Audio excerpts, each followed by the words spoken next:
Hello everyone, আসসালামু আলাইকুম।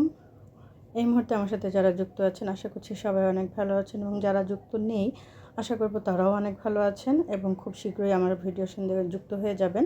আজ আপনাদের সঙ্গে আমি যে রেসিপিটি শেয়ার করব সেটা একদম কলিজা ঠান্ডা করা, মন প্রাণ ঠান্ডা করা একটা লাস্সি, যেটা আসলে খেতে দুর্দান্ত হয়ে থাকে এবং সবাই ছোট থেকে বড় প্রত্যেকেই এই জিনিসটা খুবই পছন্দ করে থাকে।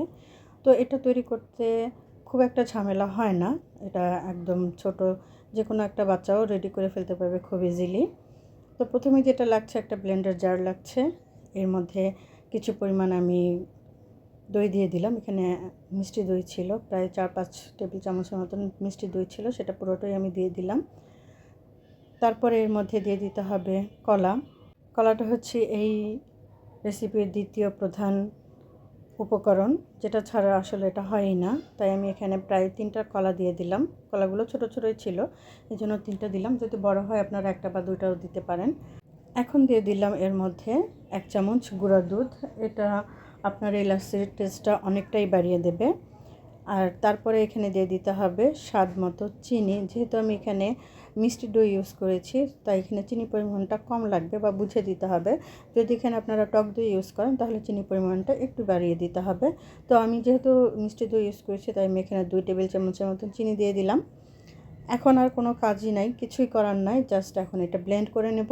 ব্লেন্ড করার আগে অবশ্যই এখানে ঠান্ডা পানি দিয়ে দিতে হবে। আমার যেহেতু বরফ কুচি নেই, তাই বরফ কুচিটা দিতে পারলাম না।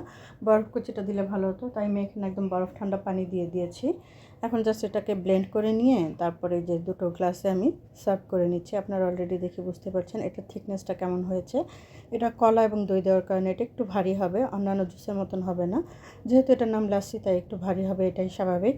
তো এই রেসিপিটা যে কেউ বানাতে পারে, ছোট কিংবা বড়, ছেলে কিংবা মেয়ে, যে কোনো বয়সেরই মানুষ এই লাস্সিটা খুব ইজিলি বানাতে পারে, কারণ এটা বানাতে খুবই কম উপকরণ লাগে, যেটা ম্যাক্সিমাম ঘরে অ্যাভেলেবেল থাকে। জাস্ট দই লাগবে, কলা লাগবে এবং চিনি লাগবে।